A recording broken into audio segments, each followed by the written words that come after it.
MVP समाज arts science and commerce college Saikheda commerce department अंतर्गत मी प्राध्यापिका श्रीमती वेसडेरले आज कॉर्पोरेट अकाउंटिंग या विषयाच्या आपल्या कंपनी लिक्विडेशन अकाउंट्स या चॅप्टरला सुरुवात करत आहे.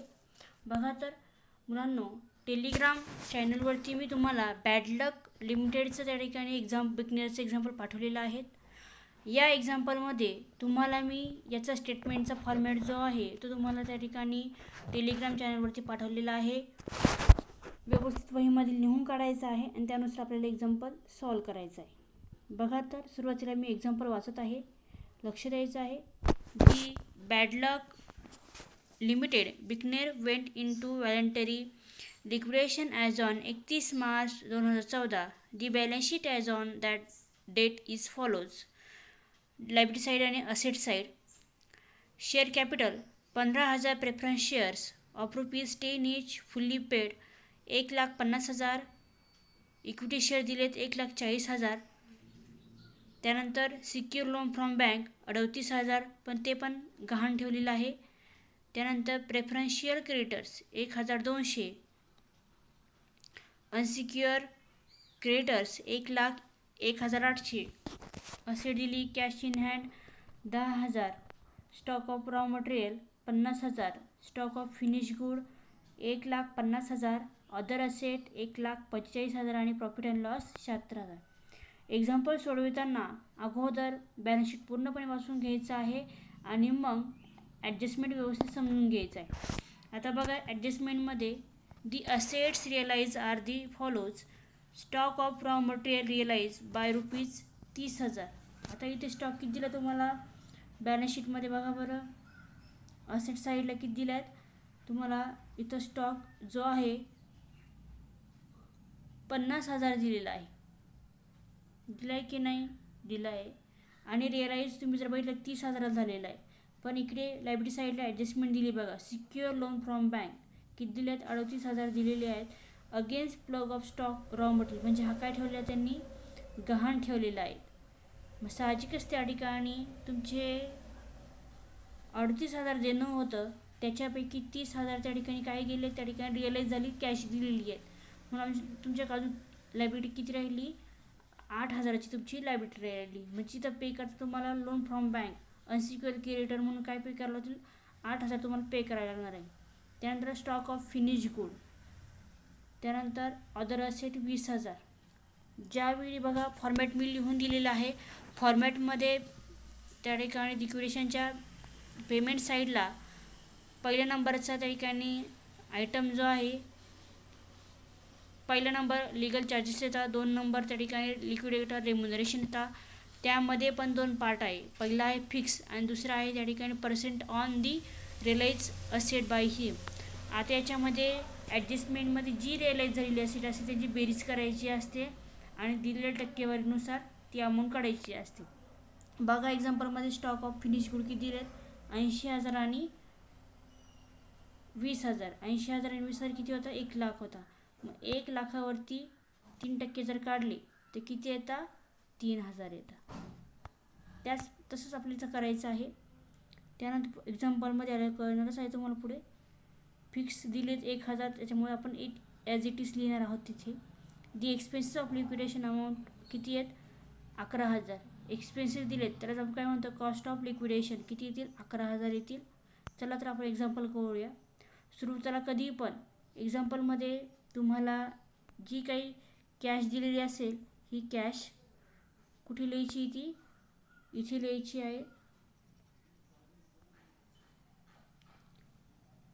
सुरुवातीला नाव द्यायचं रिसिप्ट साईडला. To cash balance in hand. Estimate value 4 column येतील त्याच्यामध्ये. पहिला 1, 2, 3, 4, 5, 6. अमाऊंटची इकडे 2 आणि इस्टिमेट व्हॅल्यू आणि रिअलाइज व्हॅल्यू. मग काय येईल? 10,000 आणि 10,000. त्यानंतर पुढे आहे, तुम्ही जर बघितलं तर दुसऱ्या फॉर्मॅटप्रमाणे आहे. आपण ज्या असेट रिअलाइज झालेल्या असतात त्या आपण फॉर्मॅटनुसार इथं लिहितो. To amount realise on sale of asset. इथं कोणते लिहायचे? असेट रिअलाइज झालेले असेट लिहायचे 2 नंबरला. मग याच्यामध्ये रिअलाइज झालेली असेट कोणती तुमची बघा बरं. तर इथं एक्झाम्पलमध्ये दिलं आहे बघा. Stock of finish good 80,000 other asset किती आहेत 20,000 दिलेले आहेत. म्हणून एक्झाम्पलमध्ये आपण किती घेतले इथं फिनिश गुड घेतले आणि ऑदर असेट घेतले. बॅलन्स शीटमध्ये त्याची मूळ किंमत किती दिली तुम्हाला 1,50,000 आणि 1,45,000. म्हणून मी इथे किती घेतले इनरला एस्टिमेट व्हॅल्यू 1,50,000 आणि 1,45,000.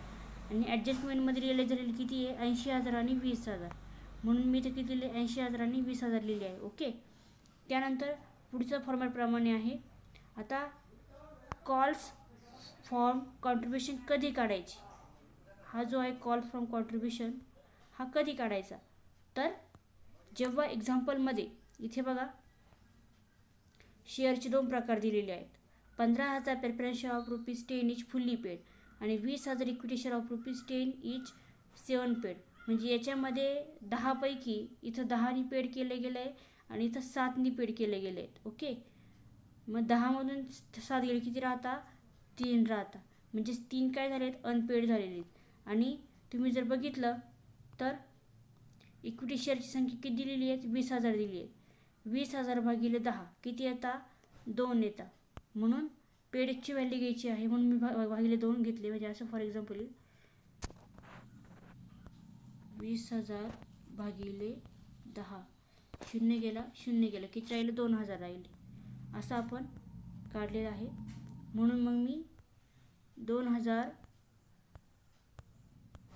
गुणिले 3 किती येतात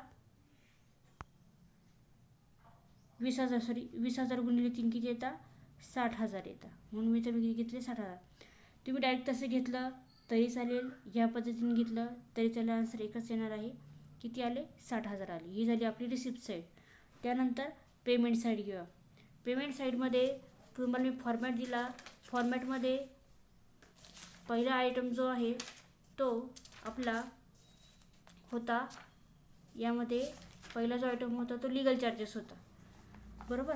आता या लिगल चार्जेसमध्ये तुम्हाला दिलेत की इथे नाही म्हणून मी काय घेतले रेम्युनरेशन घेतले, लिक्विडेटेड रेम्युनरेशन. त्याच्यामध्ये पण 2 पार्ट आहेत, फिक्स आणि रिअलाइज झालेले असेट. फिक्सची एक्झाम्पलमध्ये तुम्हाला किती दिली फिक्सची बघा, the liquidator of entitled to a fix remuneration of की रुपीज किती आहेत 1,000 आहेत. म्हणून मी किती घेतले 1,000 घेतले. आणि इथे त्यानंतर पुढे काय सांगितलं मी तुम्हाला फॉर्मॅटप्रमाणे जायचं आहे आपल्याला. मग at dot on the asset realise by इथे किती येतील 1,00,000 कसे आले तर रिअलाइज झालेली असेट किती तुमची 80,000 आणि 20,000. म्हणून मी किती घेतले इथं 80,000 अधिक 20,000.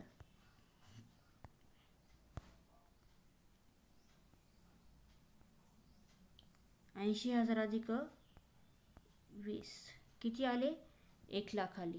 त्यानंतर एक्झाम्पलमध्ये फॉर्मॅटप्रमाणे जायचं आहे. The expenses of liquidation amount to ₹11,000. Expenses म्हणजे कॉस्ट असतो, म्हणून कॉस्ट ऑफ लिक्विडेशन किती आले 11,000 आले. त्यानंतर पुढे आहे फॉर्मॅटप्रमाणे प्रेफरन्स शेअर्स. आता एक्झाम्पलमध्ये बघा इथे मी तुम्हाला वर्किंग नोट दिली आहे, ती व्यवस्थित वहीमध्ये लिहून काढायची आहे. इथे रिअलाइज असेट आपण कशी काढली त्याची इथं वर्किंग नोट मी दिलेली आहे. त्यानंतर लोन फ्रॉम बँक अनसिक्युअर्ड कशी काढले ते पण आहेत, पुढे येईलच. प्रेफरन्स शेअर क्रेडिटर्स किती ते एक्झाम्पलमध्ये दिलेत बघा, इथे किती दिले तुम्हाला ते आहेत 1,200. म्हणून इथे किती घेतले 1,200. ओके. त्यानंतर पुढचा फॉर्मॅटप्रमाणे अनसिक्युअर्ड क्रेडिटर. आता एक्झाम्पलमध्ये तुम्हाला इथं अनसिक्युअर्ड क्रेडिटर दिलेत बघा, किती आहेत ते 1,01,800. म्हणून आपण इनरला 1,01,800 घेतले. आता रॉ मटेरियल त्या ठिकाणी गहाण ठेवलं गेलं होतं 30,000चं, ते ठेवूनसुद्धा बँकेचं लोन त्या ठिकाणी द्यायचं बाकी राहिलेले आहेत. किती आहेत इथं वर्किंग नोट दिलीत बघा. Loan from bank unsecured credit against plug of stock of raw material given bye secure loan from bank is 38,000. On actual price किती दिली तुम्हाला पे किती केले 30,000 केलेले आहेत आणि 38,000 त्या ठिकाणी देणे. मग 38,000 30,000 गेली, राहिले किती अनपेड 8,000 राहिले. म्हणजे अनसिक्युअर्ड क्रेडिटर म्हणून आपण ते किती घेतले 8,000 घेतले. 1,01,800 आणि 8,000 किती येतात 1,09,800. या दोघांची जर बेरीज जर केली तर तुमचे एक असं लक्षात येणार आहे की आपली डेबिट साईड काय आहे जास्त आहे, ती किती येते 1,70,000 येते. आणि क्रेडिट साईडची जर टोटल केली तर ती किती येते 1,26,000. मग 1,70,000मधून 1,26,000 गेले, राहिले किती? तर 44,000 राहतात. ओके, म्हणून ते आपले काय ठरतात? बाय, त्याला काय नाव द्यायचं? बाय प्रेफरन्स शेअर होल्डर, ब्रॅकेटमध्ये टाकायचं बॅलन्सिंग फिगर. मग आता आपल्याला याच्यामध्ये एका शेअरची जर किंमत काढायची आहे तर मग 44,000 भागिले, एक्झाम्पलमध्ये प्रेफरन्स शेअर किती दिले तुम्हाला? 15,000 दिलेत, म्हणून इथं किती घेतले आपण? खाली 15,000 घेतले. किती आले एका शेअरची किंमत? 2.93 पर शेअर. असं होतं आपलं हे लिक्विडेशनचं एक्झाम्पल. काही अडचण जर आली तर मला फोन करून विचारायचं आहे. फॉर्मॅट पण मी तुम्हाला वेगळ्या लेक्चरमध्ये समजून सांगते पुन्हा एकदा. तो फॉर्मॅट व्यवस्थित करायचा. फॉर्मॅट जर जमला, एक्झाम्पल बदलले की नवीन नियम येतात, त्यामुळं एक्झाम्पल सोडवताना व्यवस्थित बघायचं. अडचण आली तर मला कॉल करा, मी तुम्हाला समजून सांगेन. ओके, ठीक आहे, तर मी थांबते. थँक्यू.